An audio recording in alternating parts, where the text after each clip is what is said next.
Thank you so much everyone for being here. आप सबका बहुत बहुत शुक्रिया जी। इस मीटिंग को शुरू करने से पहले मैं एक बात आप लोगों के साथ बिल्कुल क्लियर क्लियर शब्दों में करना चाहूंगा, क्योंकि अधिकतर जो ज्यादातर लोग मुझे आके पर्सनली मिलते हैं, उनका एक ही कहना होता है, सर प्रोजेक्ट भी अच्छा है, सारी चीजें अच्छी हैं, मैनेजमेंट भी सही है, लेकिन हमारे कुछ कंफ्यूजन्स हैं या कॉन्फ्लिक्ट्स हैं हमारे सीनियर्स के साथ, जिनकी वजह से काफी सारी चीजें जो हैं डिस्टर्ब हो जाती हैं।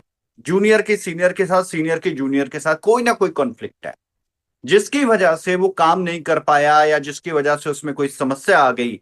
बट एट द एंड उसकी जो रिस्पॉन्सिबिलिटी है वो कंपनी एंड पे चले जाती है। बट मैं आप लोगों को सबको यही कहना चाहूंगा, जैसे हमने मीटिंग शुरू किया तो कुछ लोगों ने कुछ भी मतलब मीटिंग को डिस्टर्ब करने का कोशिश किया। Doesn't matter. मैटर ही इसकी वो लोग क्यों परेशान है, उनका ऐसी क्या समस्या है कि वो मीटिंग को परेशान करने की कोशिश कर रहे हैं। क्या वो जेलस कर रहे हैं?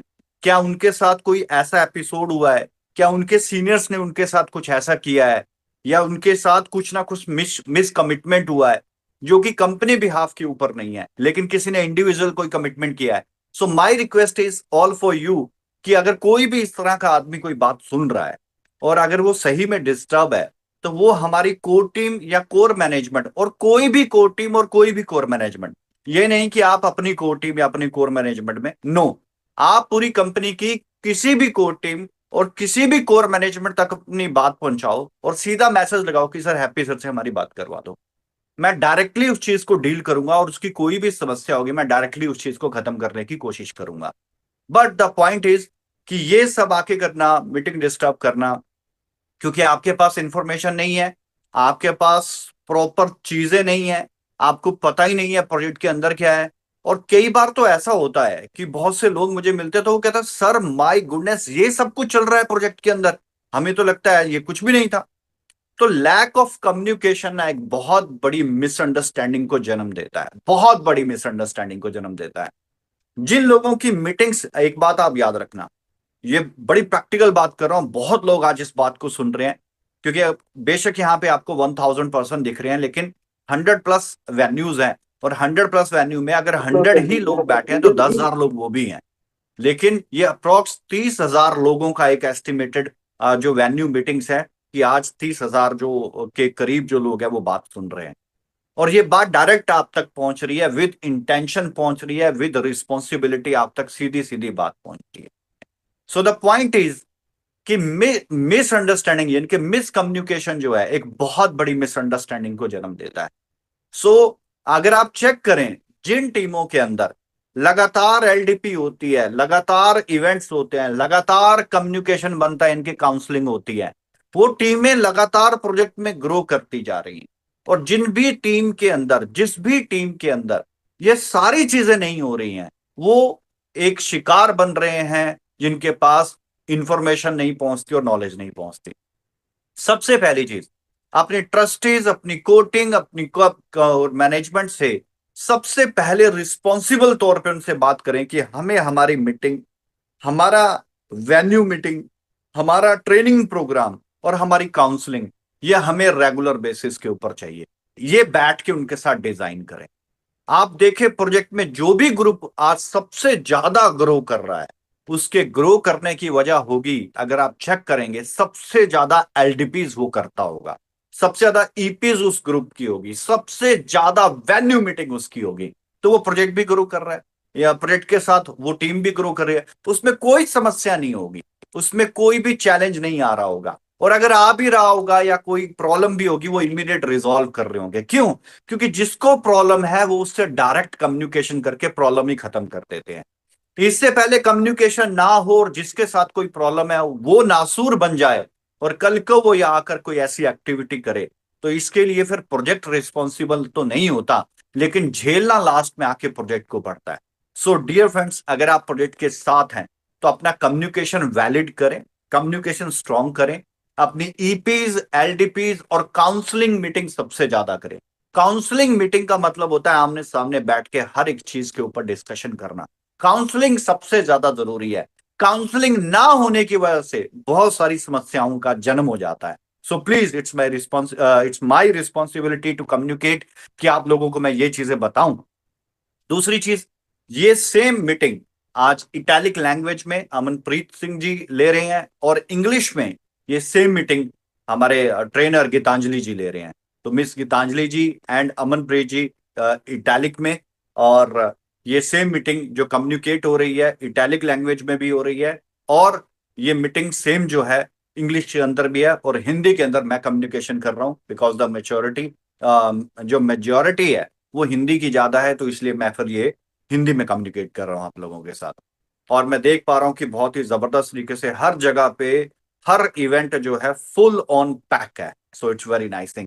सो डियर फ्रेंड्स, चलिए आइए सीधा मुद्दे के ऊपर और बात करते हैं, जिसका हमें बेसब्री से इंतजार था, जिनको लगता था कि ये प्रोजेक्ट बस इतना सा ही सिमट के रह गया है और अब इसके आगे कुछ भी नहीं है।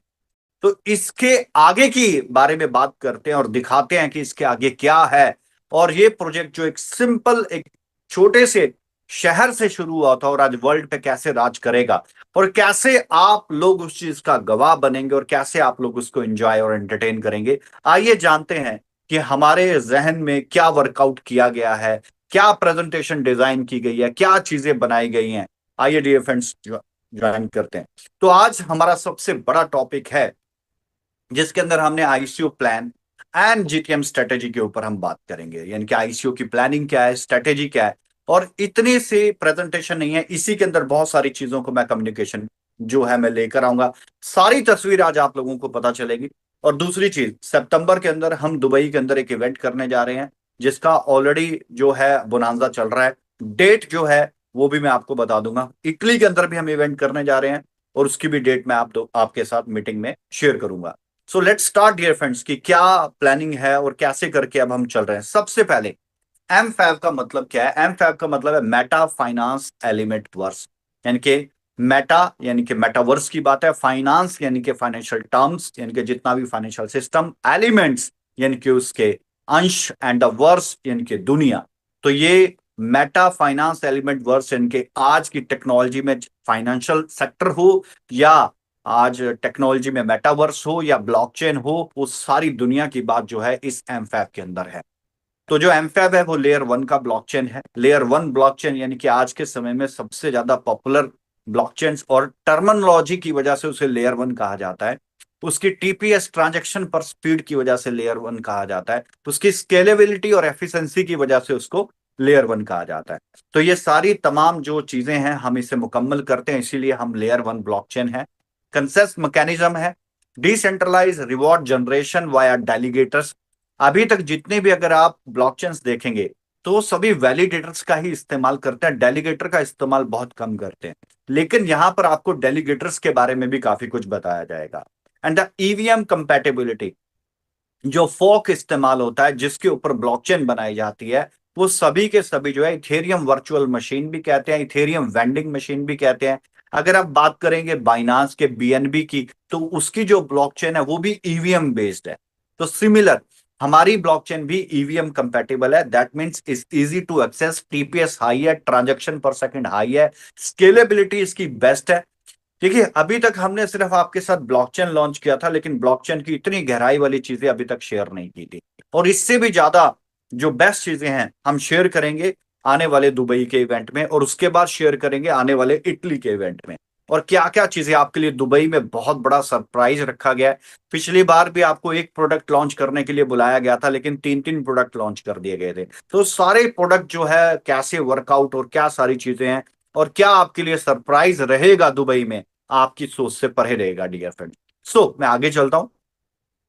And mission, our mission is develop and maintain advance layer blockchain. यानी ब्लॉकचेन तो देखो सभी के पास है, लेकिन हमारी ब्लॉकचेन एडवांस हो, मेंटेन हो।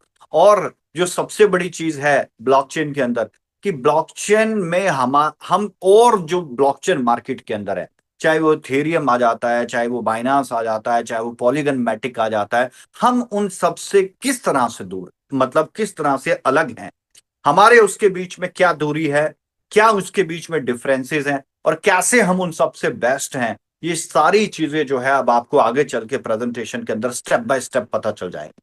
प्रॉब्लम स्टेटमेंट, आज के समय में ब्लॉकचेन के ऊपर हाई ट्रांजैक्शन फीस। आज सबसे पुरानी ब्लॉकचेन बेशक जो है इथेरियम की है, देखो एक ब्लॉकचेन है, सबसे पुरानी ब्लॉकचेन है, हम अगर एक छोटी सी ट्रांजेक्शन भी करते हैं $20 की भी, तो भी उसमें $5 डिडक्ट हो जाता है। बिटकॉइन में इससे भी ज्यादा हो जाता है। सो यहाँ पर कई सारी ब्लॉकचेन्स ने इसका सोल्यूशन किया। तो चैलेंजेस हैं, लेकिन हम उन सब से फिर भी बेस्ट कैसे बनेंगे, क्या हमारा मैकेनिज्म है, हम इन्हीं सारी चीजों के ऊपर चर्चा कर रहे थे कि हमारा क्या मैकेनिज्म होगा। हाई ट्रांजैक्शन फीस एक बहुत बड़ा चैलेंज रहता है, energy efficiency and consensus mechanism, POW, POS, इनका proof of work and proof of stake. तो ये सारी, वैसे तो हर ब्लॉकचेन की ये बेसिक सी चीजें हैं, but the high transaction fees जो है एक चैलेंज रहता है, जो कि हमारा बिल्कुल बिल्कुल, जब मैं आपके साथ नेक्स्ट स्टेप्स पे शेयर करूंगा हमारी ट्रांजैक्शन फीस क्या है, सो आपको समझ में आ जाएगा कि ट्रांजैक्शन फीस को हमने किस तरीके से सॉल्यूशंस में कन्वर्ट किया है। राइट। सो एमफैब ब्लॉकचेन, हाई स्केलेबिलिटी और लो फीस। स्केलेबिलिटी एक बहुत इंपॉर्टेंट चीज होती है लेयर वन सॉल्यूशंस के अंदर।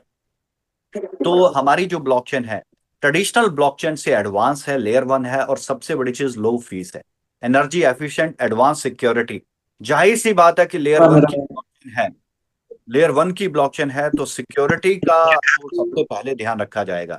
तो सिक्योरिटी जो है बिल्कुल, क्योंकि ब्लॉकचेन सर्वर्स जो हैं बिल्कुल सिक्योर सर्वर्स होते हैं, और ब्लॉकचेन जिन सर्वर्स के ऊपर रन किया जाता है वो ऑलरेडी बहुत ही हाईली टेक्नोलॉजी में, हाईली बहुत ही ज्यादा, मैं ये कहूंगा, सिक्योर्ड रहते हैं। तो इसके अंदर तो ये बेसिक्स चीजें हैं कि क्योंकि हर ब्लॉकचेन इस चीज का ध्यान रखते ही रखते हैं। तो यहाँ पर इंट्रोपरेबिलिटी, यानी कि एमफैब ब्लॉकचेन जो है, क्रॉस चेन कनेक्टिविटी, क्योंकि जब भी कोई ब्लॉकचेन बनती है तो क्या वो दूसरी ब्लॉकचेन के साथ कनेक्टिविटी बना सकता है, जिसको इंट्रो प्रोबेबिलिटी कहते हैं। तो डेफिनेटली हम यहाँ पे क्रॉस चैन, यानी कि आने वाले टाइम में एमफैब क्वाइन का हम क्रॉस चैन, यानी कि आप बाइनांस की चेन के साथ भी या इथेरियम की ब्लॉकचेन के साथ भी, हम इसको क्रॉस चैन पे भी, या पॉलीगन मैटिक के साथ भी हम इसको क्रॉस चैन भी कर सकते हैं। तो डेफिनेटली हम आगे चल के करेंगे ही, बट क्या ये जीवा ऑप्शन वापर हमारे पास है? यस, हमारे पास है। भूषण जी जो भी है म्यूट कर दें, अदरवाइज आउट कर दें मीटिंग में जैसे। And the ecosystem expansion, MFAB actively 20 के एक्सपेंड बाद इट्स 5,000 तो कर इकोसिस्टम। ही लेंगे। सर अनम्यूट, सर अनम्यूट कर दीजिए।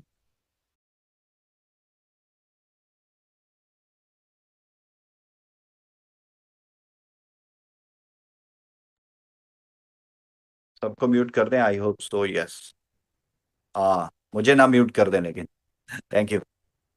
सो मैं बात कर रहा था यहाँ पे क्रॉस चेन कनेक्टिविटी की, क्या हमारी ब्लॉकचेन का क्रॉस जो ब्लॉकचेन्स हैं उनके साथ कनेक्टिविटी की जा सकती है? यस, बाइनांस के साथ भी की जा सकती है, इथेरियम के साथ भी की जा सकती है, पॉलीगन मैटिक के साथ भी की जा सकती है। एंड डेफिनेटली हम आगे चल के ये सब करेंगे, डेफिनेटली करेंगे, क्योंकि अगर हम क्रॉस चेन करेंगे तो डेफिनेटली यूजर्स, उनके जो यूजर्स है वो भी हमारे पास आ पाएंगे और हमारे यूजर्स भी उधर जा पाएंगे। तो कहीं ना कहीं पे क्रॉस चेन होना बहुत ज्यादा अच्छा भी रहेगा। इकोसिस्टम एक्सपेंशन, तो इकोसिस्टम यानी कि जो हमारा इकोसिस्टम है जिसके बारे में मैं आगे चल के बात करने वाला हूं, उसका एक्सपेंशन करने के लिए जो हमारे प्रोजेक्ट्स हैं, हमारे पार्टनरशिप्स हैं, अलाइंसेस हैं, उन सब का एक बहुत बड़ा अहम रोल रहेगा, जो आपको नेक्स्ट स्लाइड्स के ऊपर काफी सारी चीजें क्लियर हो जाएंगी। डेवलपर अडॉप्शंस, यानी कि अगर किसी को हमारे यहाँ पर अगर आना है, तो क्या हमारी, जिस तरीके से किसी भी ब्लॉकचेन्स के ऊपर जाते हैं, दे विल प्रोवाइड, वो अपनी एपीआईज प्रोवाइड करते हैं।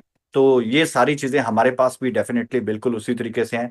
एंड परमिशन लेस डिसेंट्रलाइजेशन, इनके परमिशन लेस, क्योंकि किसी की परमिशन की जरूरत नहीं होती, कोई चीज कंट्रोल में नहीं है, तो it's a complete decentralised blockchain है। तो कंप्लीट डिसेंट्रलाइज्ड ब्लॉकचेन है, it's very common thing. So technological exposure की बात अगर मैं यहाँ पर करूँ, तो यहाँ पर मैं कंपैटिबिलिटी की बात कर चुका हूँ। एक सबसे इंपॉर्टेंट टॉपिक जो है हमारी ब्लॉकचेन का, जो अभी तक अगर आप पूरे वर्ल्ड की ब्लॉकचेन को अगर आप देखेंगे तो उसके पास ये फंक्शन ही नहीं, यानी कि उन्होंने इस मैकेनिज्म का इस्तेमाल ही नहीं किया, and that is a proof of distribution. और ये प्रूफ ऑफ डिस्ट्रीब्यूशन क्या चीज है? पूरे वर्ल्ड की जितने भी ब्लॉकचेन चल रही है, उसमें सबसे यूनिक चीज जो है प्रूफ ऑफ डिस्ट्रीब्यूशन, जो अभी तक किसी भी ब्लॉकचेन के पास फंक्शन नहीं है, और ये चीजें सिर्फ हमारी ब्लॉकचेन के ऊपर अवेलेबल है। अब आपके माइंड में क्वेश्चन होगा कि व्हाट इज अ पीओडी, ये प्रूफ ऑफ डिस्ट्रीब्यूशन क्या है? शब्द बिल्कुल जाना पहचाना सा लग रहा है, लेकिन इसका मीनिंग जो है वो बहुत ही जबरदस्त तरीके से आपको मैं आगे चल के एक्सप्लेन करने वाला हूं। सो आप समझ सकते हैं कि आगे चल के टॉपिक्स बहुत ही अच्छे से आपको समझ में आएंगे। EVM compatible validator and delegations proof of distribution layer 1। अब आते हैं बात गैस फीस की बात करते हैं। तो जो हमारा प्रोजेक्ट है इसकी जो गैस फीस है पर ट्रांजैक्शन की, जो गैस फीस है दैट इज 0.04 सेंट है, इनके 4 सेंट लगती है, मात्र 4 सेंट। और स्पीड ऑफ ट्रांजैक्शन इनके, इसको टीपीएस कहते हैं। आप बाइनांस की चेक कर लें, आप पॉलीगन मैटिक की चेक कर लें, आप ट्रोन की चेक कर लें, आप इथेरियम की चेक कर लें। तो सबसे ज्यादा जो रहती है वो लेयर 1 की रहती है, दैट इज 500 ट्रांजेक्शन पर सेकेंड। ब्लॉक का जो साइज है वो 5 सेकंड के अंदर फिल होता है। तो जो हमारी गैस फीस है वो 4 सेंट, जिनके 0.04 सेंट्स के अंदर लगती है per transaction. And the transaction fees is 500 TPS, जो अभी तक सिर्फ इतनी है, इससे आगे अभी तक किसी ब्लॉकचेन में है नहीं। And the block size is 5 second. और अगर मैं कंपिटिटर्स के साथ अगर मैं एनालाइज करूं कि क्या ब्लॉकचेन की जो ये हमारी 4 सेंट है, तो क्या ये कम है या ज्यादा है, तो सबसे अगर आप बेस मेन नेट की देखें तो $1.51 है, पॉलीगन मैटिक की 19 सेंट है, बीएनबी मेन नेट की 4.27 है, आर्बिट्रम 1 की अगर मैं बात करूं 0.68 है, ओपी मेन नेट ये हमारे करीब आता है 0.49 है। 49 यानी कि फिर भी ये आधा सेंट है, यानी कि आधा डॉलर है, लेकिन हम तो सिर्फ 4 सेंट है। ब्लास्ट का तकरीबन अप्रोक्स 0.62, सैलो मेन नेट इसकी मैं कहूंगा कम है, 0.01, इसकी हमसे भी कम है। बट अगर आप और कंपैरिजन के अंदर जाएंगे तो 0.04 जो है, this one is the very reasonable gas fees रखी गई है। तो इसका मतलब ये भी है कि हमारी ब्लॉकचेन्स की तरफ और यूजर्स अट्रैक्ट होंगे, इसमें ट्रांजेक्शन्स करेंगे, तो उनको ज्यादा फीस नहीं कि एवरेज फीस देने पड़ेगी, दैट इज 0.04%। सो अगर कंपटीटर का एनालाइजेशन देखेंगे तो that gas fees is very reasonable gas fees है। ना तो बहुत अधिक कहूंगा, ना ही बहुत कम कहूंगा। अधिक में तो आपको पता है, अगर मैं इथेरियम का भी, क्योंकि मैंने इथेरियम नहीं लिखा, इथेरियम है but some time Ethereum mainnet की जो जो है $38 तक ट्रांजेक्शन फीस चले जाती है। एंड द एवरेज ट्रांजेक्शन पर सेकंड जो है 13.35 है। तो एम फैव को अगर आप देखेंगे तो 500 ट्रांजेक्शन पर सेकंड जा रहा है, एंड द 0.04 सिर्फ और सिर्फ यानी कि 4 सेंट इसकी फीस है। So it's a very nice, यानी कि बहुत ही अच्छी कंपेटेबिलिटी है अकॉर्डिंग टू मार्केट। और अब समझते हैं पीओडी क्या, बड़े ध्यान से समझना पीओडी क्या है। Proof of distribution, right. 4-3-3 यानी कि 4, इसको 4:3:3, आप इसको कुछ भी कह सकते हैं, 4:3:3। सो 4-3-3 है क्या, अभी तक वर्ल्ड की किसी भी ब्लॉकचेन के अंदर इस प्रूफ ऑफ डिस्ट्रीब्यूशन का इस्तेमाल नहीं किया गया। अब आप देखिए, मैक्सिमम लोग ब्लॉकचेन पे जाके, एक ब्लॉकचेन में जाके कई लाखों क्वाइन टोकन्स जनरेट किए जाते हैं, टोकन बनाए जाते हैं।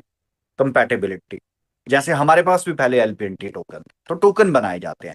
तो जिस ब्लॉकचेन के ऊपर टोकन बनता है, उस टोकन में जितनी भी ट्रांजेक्शन्स होती हैं, तो जो ऑनर होता है टोकन का, उसको उस ट्रांजेक्शन चार्जेस में से कुछ भी नहीं मिलता। लेकिन वो फिर भी अपना टोकन बनाना होता है, तो वो ब्लॉकचेन पे जाता है, और जितनी भी उसकी फीस होती है वो फीस पे करता है, जितनी उसमें ट्रांजेक्शन होती है, ट्रांजेक्शन चार्जेस, जो मेन नेटिव, अगर आपने इथेरियम की ब्लॉकचेन यूज की, तो इथेरियम की ब्लॉकचेन के ऊपर जो फीस कटेगी आपके टोकन की, वो इथेरियम में कटेगी और वो आप ही को देने पड़ेगी, यानी कि ट्रांजेक्शन चार्जेस जो है कस्टमर्स पे करता है। So that's the point is कि आज दिन तक जो ओनर है उस टोकन का, उसको ट्रांजैक्शन फीस में से कुछ भी नहीं मिलता। अभी तक वर्ल्ड में जितनी भी ब्लॉकचेन है, टॉप 100 उठा लो या टॉप 1000 उठा लो, जितनी भी ब्लॉकचेन है उठा के देख लो, किसी भी ब्लॉकचेन के अंदर की जो टोकन क्रिएटर होते हैं, टोकन के ओनर्स होते हैं, या स्मार्ट कॉन्ट्रैक्ट के ओनरशिप होते हैं, उनको ट्रांजैक्शन फीस हमेशा पे करने पड़ती है, उनके यूजर्स को ट्रांजैक्शन फीस पे करने पड़ती है। बट उस ट्रांजैक्शन फीस में से उस कॉन्ट्रैक्ट ओनर को या उस टोकन के ओनर को कुछ भी नहीं मिलता। सो यहां पर कंपनी ने डिस्ट्रीब्यूशन, इनके हमारी ब्लॉकचेन ने एक डिस्ट्रीब्यूशन किया है जिसका नाम रखा है पीओडी। ये वर्ल्ड को पहला वर्ड हमने दिया, proof of distribution, that is 4:3:3।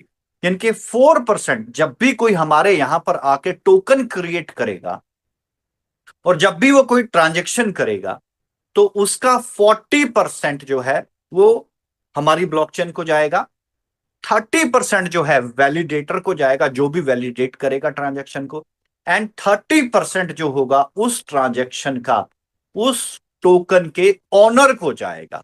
तो यू कैन अंडरस्टैंड कि अगर किसी की अगर ट्रांजैक्शन फीस $1,00,000 बनती है तो $30,000 उस टोकन के ऑनर को ट्रांजैक्शन फीस में से मिलेगा। सो यू कैन अंडरस्टैंड कि ट्रांजैक्शन फीस, अगर किसी का वॉल्यूम बहुत अच्छा है और उसकी बहुत ज्यादा ट्रांजैक्शंस होती हैं तो उसको ज्यादा ट्रांजैक्शन करने से सिर्फ वॉल्यूम ही नजर आता है लेकिन प्रॉफिट कुछ नजर नहीं आता। लेकिन अगर 30% उसको ट्रांजैक्शन फीस में से मिलेगा तो आप समझ सकते हैं कितना बड़ा प्रॉफिटेबिलिटी जनरेट होगा। जो लोग क्रिप्टो की दुनिया के हैं, जो इस चीज को अंडरस्टैंड करेंगे वो अपने आप में हैरान हो जाएंगे, क्योंकि अभी तक की वर्ल्ड की टॉप 100 ब्लॉकचेन्स के अंदर भी पीओडी का सिस्टम नहीं है, प्रूफ ऑफ डिस्ट्रीब्यूशन का सिस्टम नहीं है। बट ये पहली बार वर्ल्ड को हमने इंट्रोड्यूस किया है। 4:3:3 इनके 40% एमफैब ब्लॉकचेन का होगा, 30% वैलिडेटर का होगा एंड द 30% टोकन ओनर्स का होगा। ईयरली रिवॉर्ड्स 8% है एंड द एक्टिव यूजर्स जो हैं इसकी वजह से हम 20 मिलियन का है जो हमारा टारगेट है नेक्स्ट 2 ईयर का, अप्रोक्स 20 मिलियन को हम क्रॉस करेंगे। ये कैसे क्रॉस करेंगे, एक हमेशा आपके मन में सवाल होगा, ये कैसे होगा। देखो, क्या होगा और कैसे होगा, इसके बीच की चीज को अंडरस्टैंड करना है। तो क्या होगा ये भी जवाब मिलेगा और कैसे होगा वो भी जवाब मिलेगा, और ये जो इसके बीच का गैप है मैं वही आपके साथ फिल करने लगा। सो प्रूफ ऑफ डिस्ट्रीब्यूशन अभी तक वर्ल्ड का सबसे बेस्ट मैं कहूंगा प्रोटोकॉल इस एमफैब ब्लॉकचेन के अंदर है, जिसके अंदर टोकन ओनर्स को 30% जो उसकी ट्रांजैक्शन फीस होती है उसकी ट्रांजैक्शन फीस का मिलता है। सो ये अपने आप में एक बेस्ट चीज होगी। So introduction to MFAB coin powering the complete ecosystem. तो अगर मैं कंप्लीट इकोसिस्टम की बात करूं जो एमफैब क्वाइन के इर्द गिर्द घूमता है, जिसमें एमफैब ब्लॉकचेन है, फिनजाई ट्रेड है, इसके ऊपर भी एमफैब क्वाइन के साथ ही लेना देना होगा, यानी कि ट्रांजैक्शन टोटल एमफैब क्वाइन से होगी। मेटा सोइल वर्स है, इसके ऊपर भी सारी ट्रांजैक्शन अब हम आने, अब क्योंकि एमफैब आ गया है तो आफ्टर एक्सचेंज की लिस्टिंग के बाद सारी ट्रांजैक्शन इसी पे होगी। एनएफटी मार्केट प्लेस है, फिनजाई एक्स यानी कि फिनजाई एक्सचेंज, फिनजाई गेम।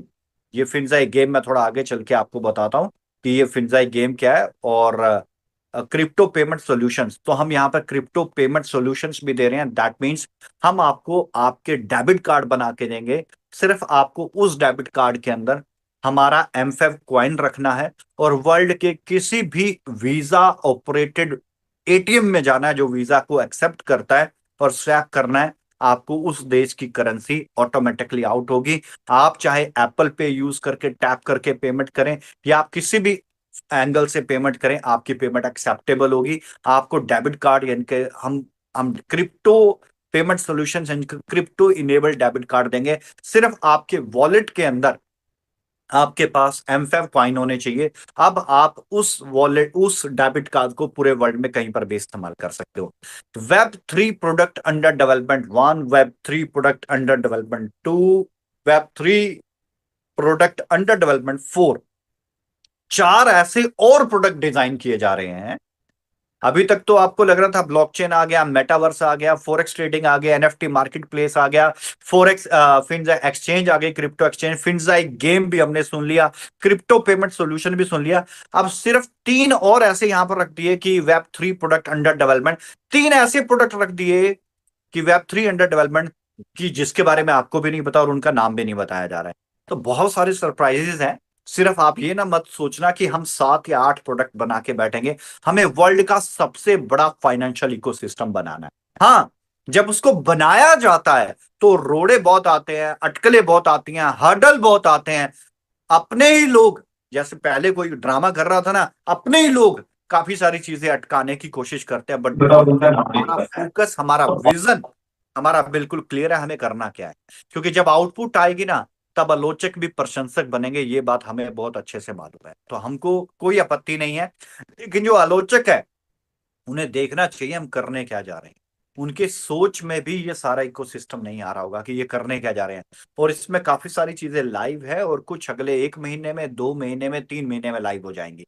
तो जो 3 प्रोडक्ट हैं जो कि अंडर डेवलपमेंट है Web3 के, तो आप समझ सकते हैं कि लेटेस्ट टेक्नोलॉजी के ऊपर ही कुछ ना कुछ बनाया जा रहा है। वो ऐसे प्रोडक्ट हैं जो मार्केट के अंदर अभी तक मार्केट में है ही नहीं। जिसकी इनोवेशन भी आप समझ सकते हैं कि हमारे द्वारा ही किए जा रहा है, उसकी डेवलपमेंट भी हमारी ही टीम कर रही है।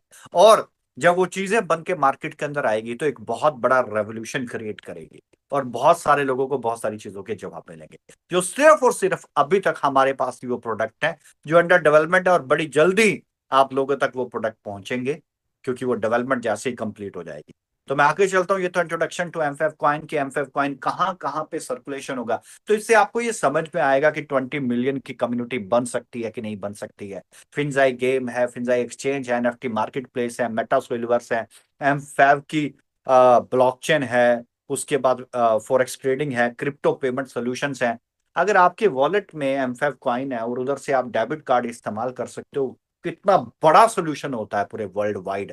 तो जो हमारे चाहे इटली में क्लाइंट रहते हैं, हॉलैंड में है, पोलैंड में है, जर्मनी में है, कनाडा में, यूके में, यूएस के अंदर है, इंडिया के अंदर है, दुबई के अंदर है, और गल्फ में है या एशिया के अंदर है, सिंगापुर के अंदर है, हाँ, सबके सबके लिए बहुत बेस्ट सोल्यूशन हो जाएगा। तो ये बेस्ट सोल्यूशन हम बड़ी जल्दी आपको प्रोवाइड करने वाले हैं। बहुत सारे सरप्राइज आपके लिए दुबई के इवेंट के अंदर भी हैं। सो आप सबका वेलकम भी है। आइए टोकनोमिक्स के ऊपर बात करते हैं। देखो आज मीटिंग थोड़ी हो सकती है लंबी हो जाए, बट अपना फोकस बना के रखना। टोकनोमिक्स।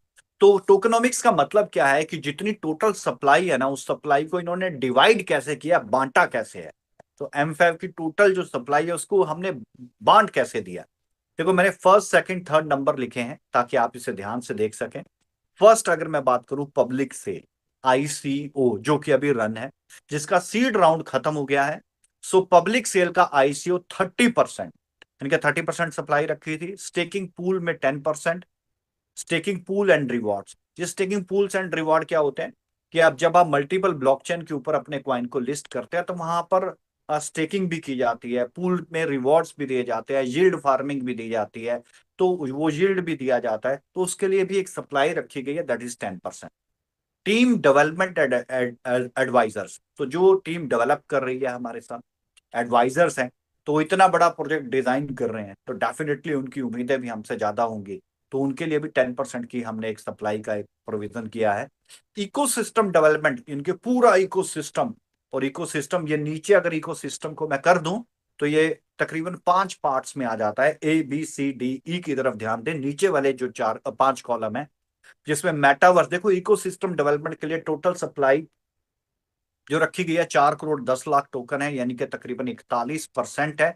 इसमें मेटावर्स, अब देखो मेटावर्स जितने हमारे प्रोडक्ट हैं, हर प्रोडक्ट की जो सप्लाई है पहले से जस्टिफाई कर दी कि मेटावर्स में हम 25% यूज करेंगे, एनएफटी मार्केट प्लेस में 3% सप्लाई यूज होगी, फिंजाई ट्रेड में 1% सप्लाई यूज होगी यानी कि फॉरेक्स ट्रेडिंग के अंदर, फिंजाई एक्सचेंज में हम 2% यूज करेंगे, and the E point reserve for future community building, यानी कि जो आगे चल के फ्यूचर कम्युनिटी बिल्डअप किया जाएगा उसके लिए 10% रिजर्व रख लिया गया।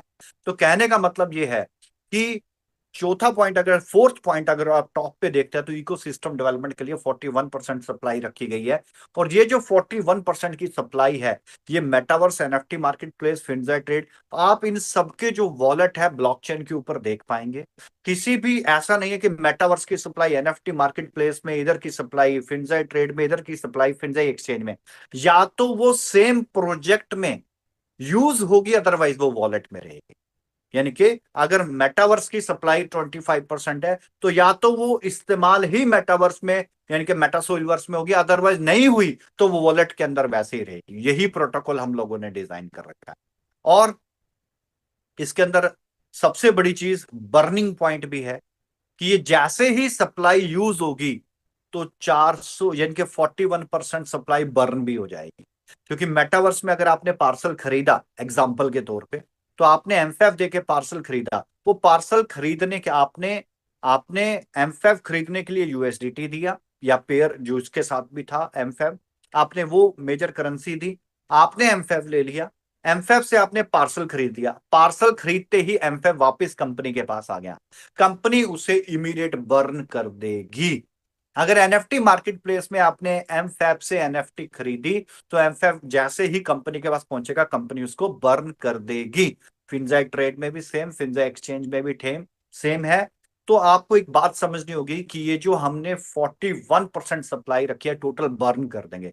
सो यू कैन अंडरस्टैंड कि कोई प्रोजेक्ट अगर अपनी 41% सप्लाई बर्न करता है तो फिर वैल्यूएशन कैसे बढ़ेगा, क्वाइन का प्राइस कैसे बढ़ेगा, आपके दिमाग में ये भी बहुत सारी चीजें चल रही होंगी। आपको स्टेप बाय स्टेप सारी चीजों का आंसर मिलेगा। पेशेंस, काम होके आराम से सिर्फ प्रेजेंटेशन को सुनिए आप लोग।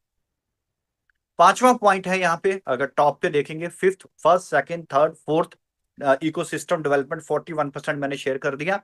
फिफ्थ है मार्केटिंग एंड स्ट्रेटेजिक पार्टनरशिप 2%, क्योंकि जो भी हमारे साथ स्ट्रेटेजिक अलायंस है, मार्केटिंग कर रहे हैं, तो उनके लिए भी 2% की सप्लाई है।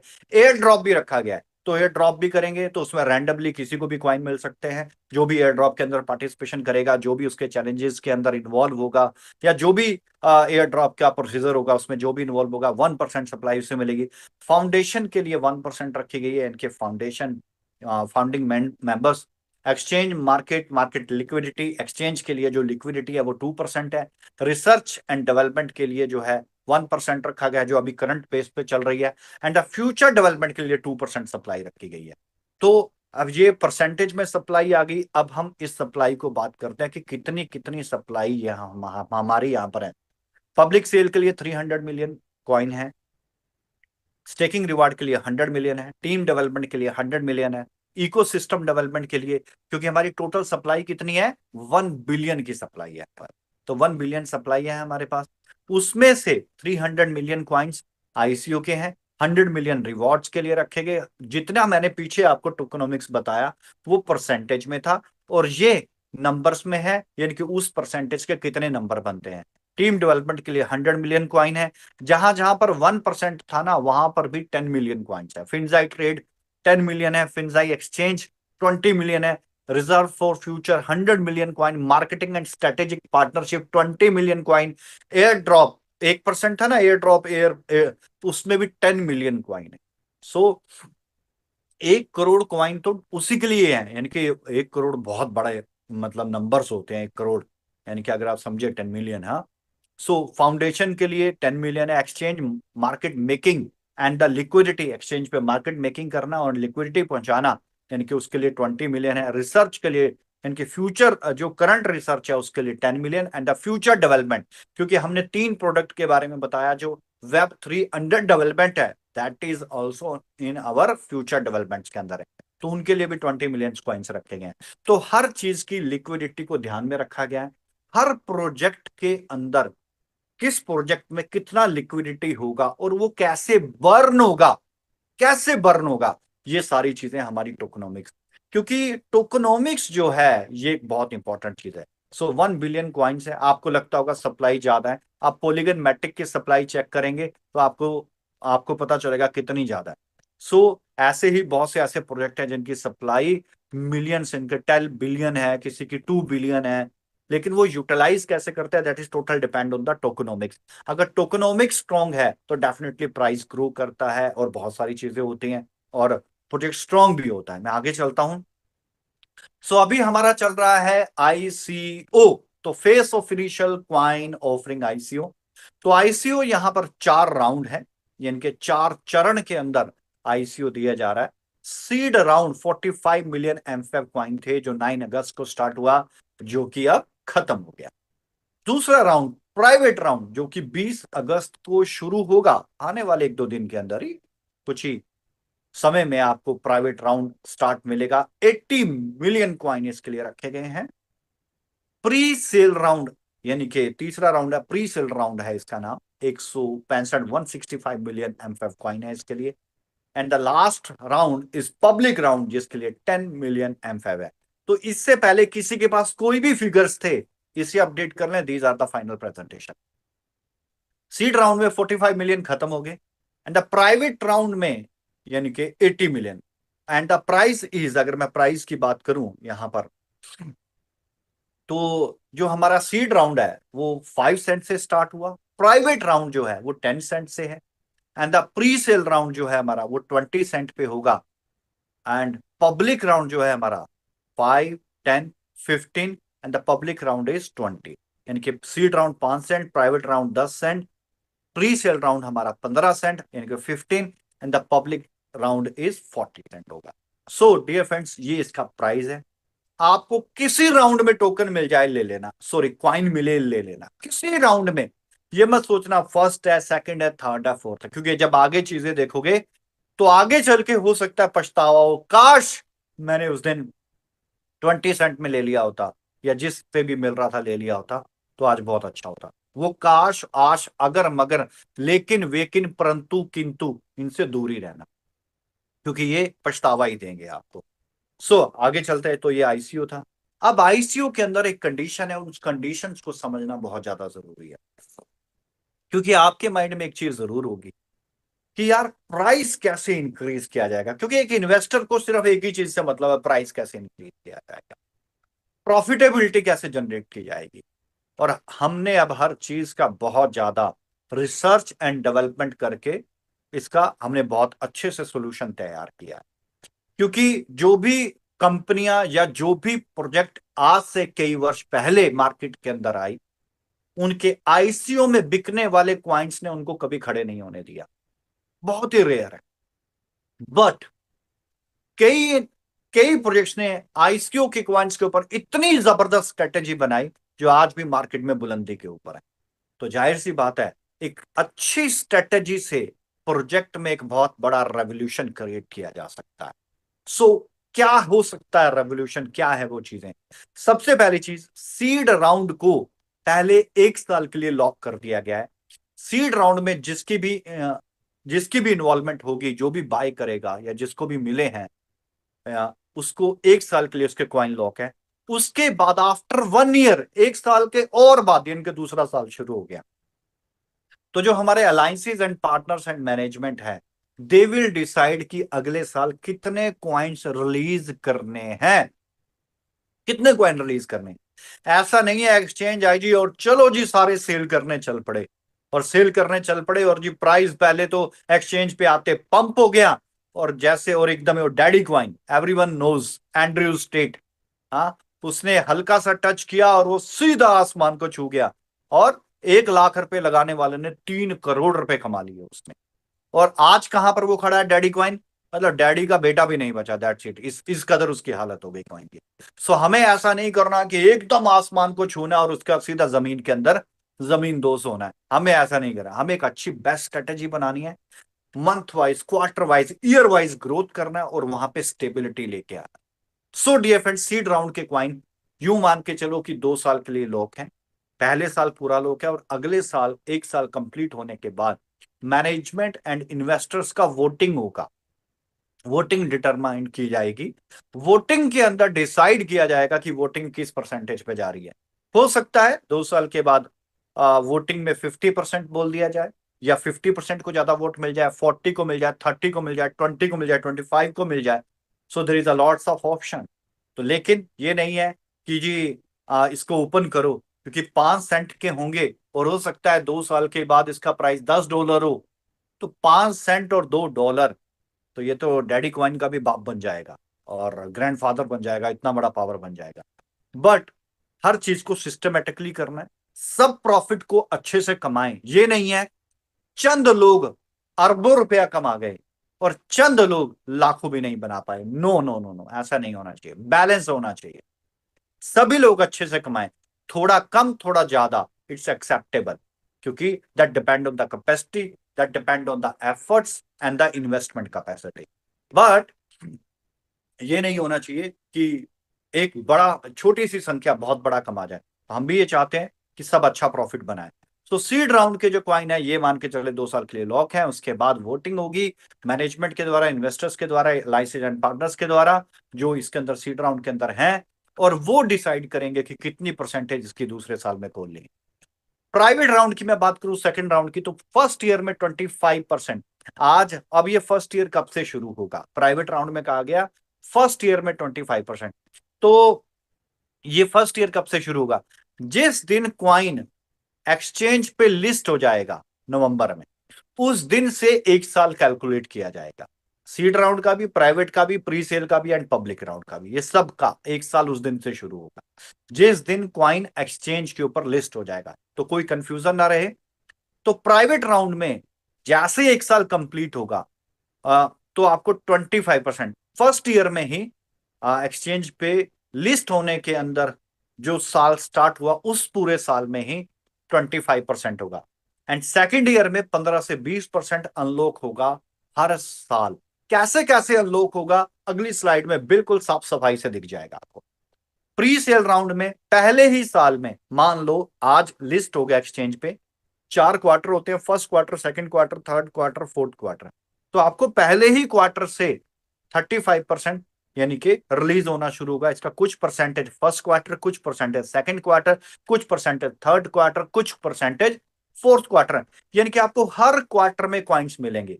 चाहे वो सेकंड राउंड प्राइवेट राउंड में 25% बोला गया, वो भी हर क्वार्टर वाइज आपको रिलीज होंगे। यानी कि आपको हर क्वार्टर में कॉइन्स मिलेंगे। प्री सेल राउंड में भी हर क्वार्टर में कॉइन मिलेंगे, लेकिन एक साल में कितने मिलेंगे? टोटल कॉइन 35% होंगे। पब्लिक राउंड में क्या है? नो लॉकिंग, कोई लॉकिंग नहीं है, ओपन मार्केट है, कभी भी आदमी खरीद सकता है और कभी भी बेच सकता है। यही पब्लिक राउंड का मतलब होता है और यही पब्लिक राउंड है। तो पब्लिक राउंड में भी जो पार्टिसिपेशन करना चाहे कर सकता है। सो ये लॉकिंग का एक कंडीशन है, सभी समझ लें। और आपको ये ना समझना कि हमने 1 साल की कंडीशन लगा दी, 2 साल की। आप स्टडी करें पॉलीगन मैट्रिक को जाके, आप स्टडी करें अच्छे अच्छे प्रोजेक्ट को। 2032 तक उन्होंने अपने क्वाइंस लॉक कर रखे हैं आईसीओ के अंदर, 2028 तक क्वाइन लॉक कर रखे हैं। तो लॉकिंग बहुत ज्यादा जरूरी है। यही एक कॉर्पोरेट स्ट्रेटेजी होती है जो धीरे धीरे क्वाइंस को रिलीज भी करती है। इन्वेस्टर भी अति उत्तम यानी कि बहुत बेस्ट क्वालिटी में पैसा बनाता है। और प्रोजेक्ट में जो प्राइस है उसका डाउनफॉल भी नहीं आता।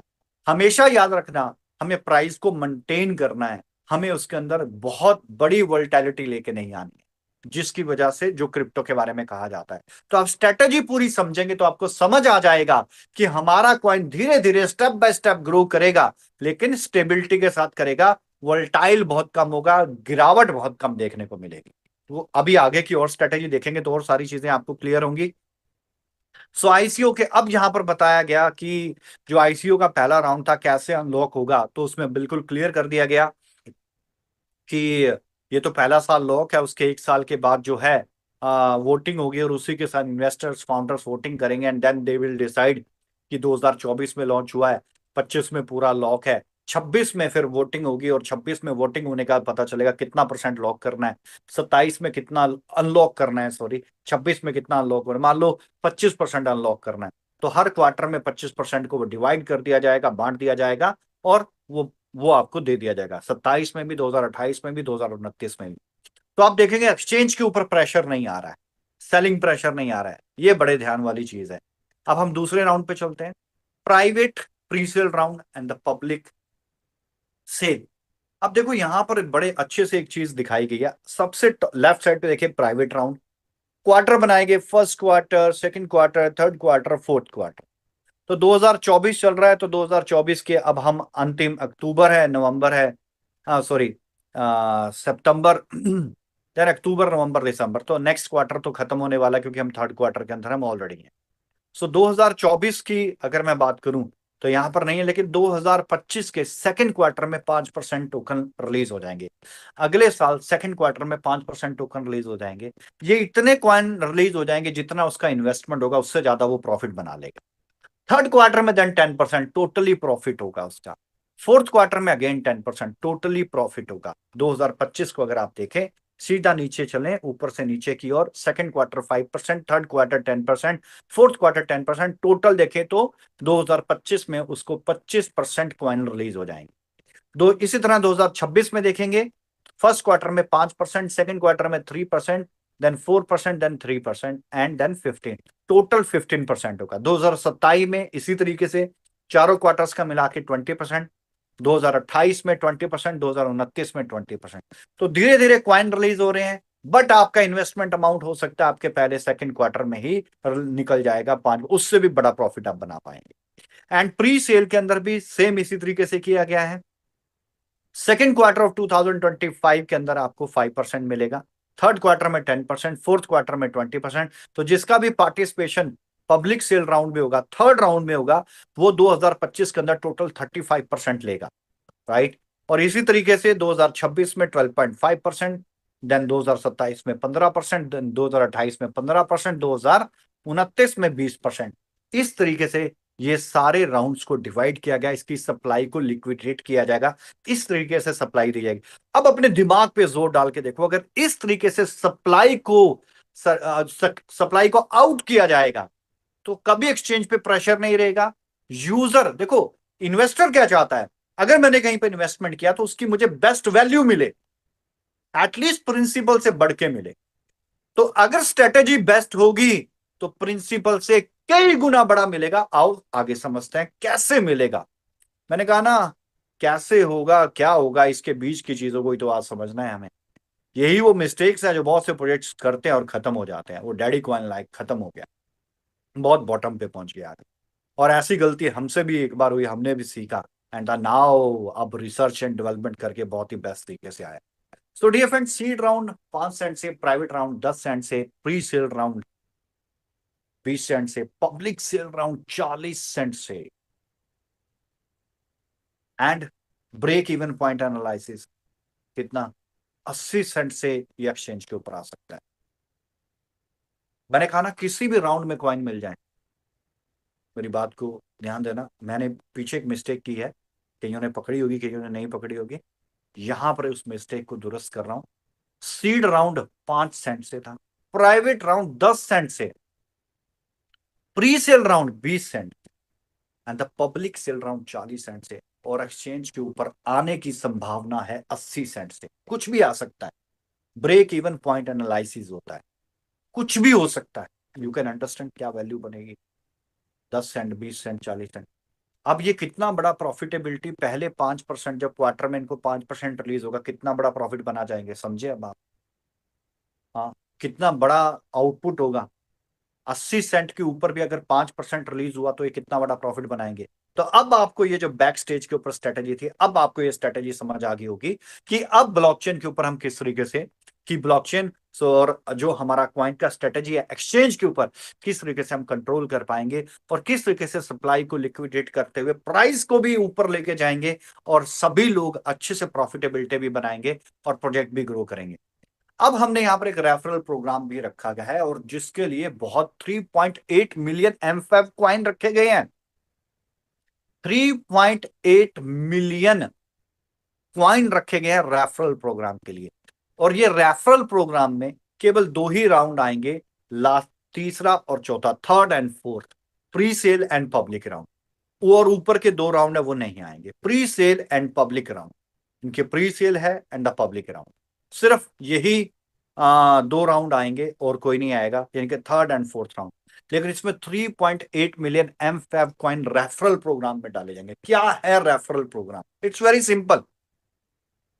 प्री सेल और पब्लिक राउंड के अगर 165 मिलियन 10 मिलियन मिला दूं तो 175 मिलियन कॉइन्स बनते हैं। It's simple. जो भी किसी को कितना ही रेफरल करेगा एक लेवल पे, उसको 2% आना है एमफेफ कॉइन।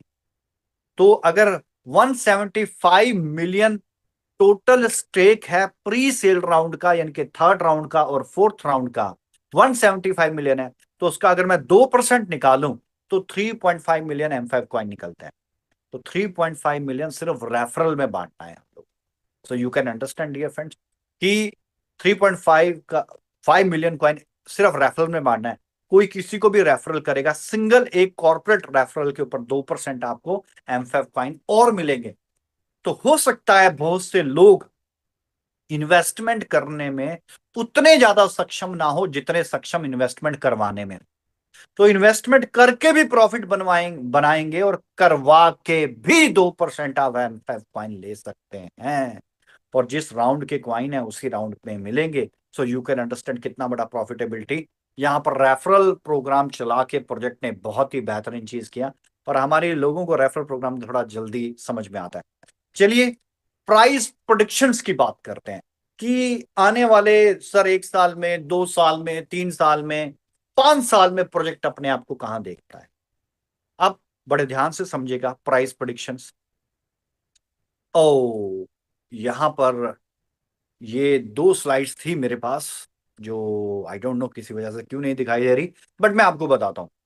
कैस्पा प्रोजेक्ट है, कैश, KAS। ये मैंने स्क्रीनशॉट लगाया था कॉइन मार्केट कैप का। तो कॉइन मार्केट कैप पे KAS को आप सर्च करें, उसके लेफ्ट साइड में स्क्रॉल करें, वहां उसका आता है टोटल ग्रोथ।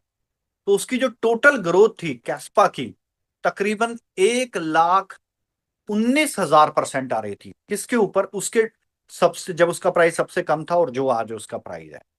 लेफ्ट साइड में आती है, आप किसी भी कॉइन की चेक कर सकते हैं वो परसेंटेज कितनी है। तो वो आ रही थी 1,19,000%। ऐसे ही मैंने जब चेक किया, ऐसे ही जब मैंने चेक किया शिबू इनू, फेमस है शिबू इनू को, तो उसकी परसेंटेज 1 करोड़ समथिंग परसेंट थी जाके। कितने समय में? 3-4 साल के अंदर 1,65,00,000 समथिंग परसेंट था उसका, शिबू इनू का। और कैश एक बहुत अच्छा प्रोजेक्ट भी है। एवरेज प्रोजेक्ट की बात कर रहा हूं मैं, बड़े प्रोजेक्ट नहीं उठा रहा हूं परसेंटेज का कंपैरिजन करने के लिए। तो जब कैश का मैंने उठाया तो एक एवरेज प्रोजेक्ट है, तो उसका भी 2 साल के अंदर 1,19,000 समथिंग के करीब होगा। आप चेक कीजिएगा तो उसके ऊपर, तो मेरे थोड़े बहुत फिगर आगे पीछे हो सकते हैं। तो ये छोटे छोटे से प्रोजेक्ट की जो 3-3 4 साल 2-2 साल की जो ग्रोथ है, किसी की 1,20,000% है, शिबू इनू तो 1,65,00,000 समथिंग परसेंट का है। हम कहां पर ये परसेंटेज देखते हैं? हमारी क्या परसेंटेज है और हम कहां तक अपनी परसेंटेज देखते हैं अगले 5 साल तक? तो आइए हम समझते हैं हम अपने आप को अगले 5 साल में कहां पर देखते हैं। यहां पर अगर लेफ्ट साइड में अगर आप देखेंगे, year 2024 seed round 5 cent, 2024 private round 10 cent, pre sale 20 cent and public is a 40 cent. तो जिसने प्री सेल में इन्वेस्ट किया था, जब को, यानी कि इसने पहले राउंड में इन्वेस्ट किया था, जब को वो फोर्थ राउंड तक पहुंचेगा वो 700% की ग्रोथ ले सकता होगा। कितनी की? 700%। सिर्फ फर्स्ट राउंड में फोर्थ राउंड तक पहुंचना। अब जिसको सेकंड राउंड में टोकन मिले होंगे, अगर वो अपना देखेगा तो उसकी परसेंटेज अगर आप देखेगा तो उसको सेकंड राउंड में तो सीधा ही उसके 10 के 20 हो गए, 200% हो गया, एंड 40 हो गए, इट्स नियर अबाउट 300% हो गया। तो आप कंपैरिजन करेंगे तो सिर्फ राउंड में ही 700% का ग्रोथ है। तो अगर ये सिर्फ 80 सेंट के हिसाब से अगर हम कैलकुलेट करें, क्योंकि एक्सचेंज पे break even analysis point 80 cent का है, तो ये मोर देन 700% से ऊपर का ग्रोथ देता है। 700% का ग्रोथ सिर्फ 4 महीने के अंदर ही देता है। चलिए आगे चलते हैं और आगे चल के और ज्यादा चीज समझ में आएगी। प्राइस प्रेडिक्शंस के अकॉर्डिंग अगर 2024 में सिर्फ इसका 40 सेंट से लास्ट प्राइस है एंड एक्सचेंज के ऊपर 80 सेंट आना है, लेकिन हम बात करते हैं कि अगर एक्सचेंज पे 2025 में ये $10 हो जाए, 2026 में ये $30 हो जाए प्राइस, 2027 में ये $50 तक पहुंचे, 2028 में 70, और 2029 में मात्र सिर्फ $100 को टच करे। 5 साल में 40 सेंट से शुरू होकर ये 2029 तक अगर $100 तक पहुंचे तो अगले 5 साल में क्या प्राइस प्रेडिक्शन बनता है? तो 2024 के क्वार्टर थर्ड में 300%, 2024 इनके चल रहा है, लास्ट क्वार्टर में 700%, अक्टूबर नवंबर दिसंबर, 2025 के फर्स्ट क्वार्टर से थर्ड क्वार्टर तक 900% का ग्रोथ, 2025 के क्वार्टर फोर तक 19,900% का ग्रोथ। यानी कि 2025 का जब एंड होगा तो ये प्रोजेक्ट 19,900% का ग्रोथ ले चुका होगा, जो आप बकायदा क्वाइन मार्केट कैप पे भी देख सकते हैं। 2026 में जब उसके फोर्थ क्वार्टर एंड होगा तो 5,99,900, सॉरी 59,900%, अप्रॉक्स 60,000% का ग्रोथ। 2027 में 99,900%, अप्रॉक्स 1,00,000%। 2028 में तकरीबन तकरीबन 1,39,900%, यानी कि 139,900%। एंड 2029 में इसकी ग्रोथ क्या होगी 5 साल के बाद? Near about 199,900%, approx 2,00,000%। और ये सुन के हैरानी होने की जरूरत नहीं है, मैंने एग्जांपल दिए हैं, आप चेक कर सकते हैं। और अगर हम ये स्टेप पार करते जाते हैं, आप देखो मैंने कहा ना क्या होगा कैसे होगा, इसके बीच की चीजें समझनी है। ये क्या होगा और कैसे होगा, और ये जो बीच का पॉइंट है ये समझ गए तो आप ये स्ट्रैटेजी याद करो कि क्यों इसको लॉकिंग किया गया, सप्लाई किस हिसाब से डिल्यूट होगी। और अगर 5 साल में 1,99,900% की ग्रोथ है तो प्रॉफिटेबिलिटी क्या बनती है?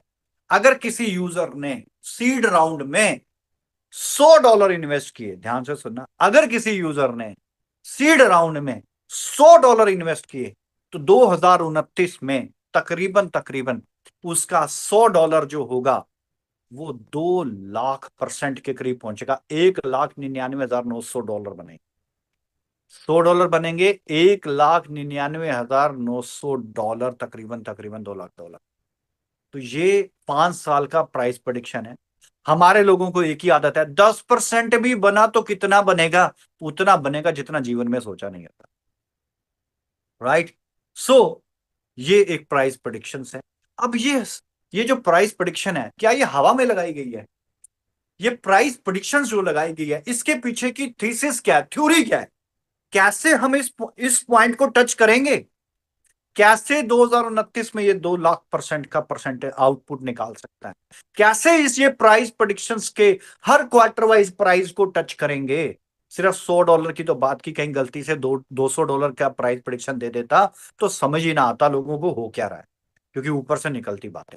बट द पॉइंट इज कि ये कैसे होगा और ये क्या हो रहा है, क्या होगा? 2 लाख% होगा, कैसे होगा?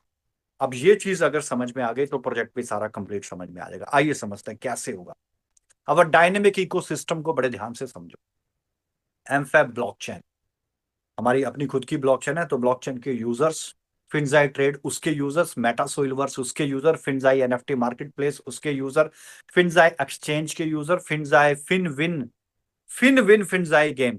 आपके लिए सरप्राइज रहेगा, बड़ी जल्दी हम एक प्लेटफॉर्म लॉन्च करने जा रहे हैं जिसमें इंटरनेशनल गेम्स हैं।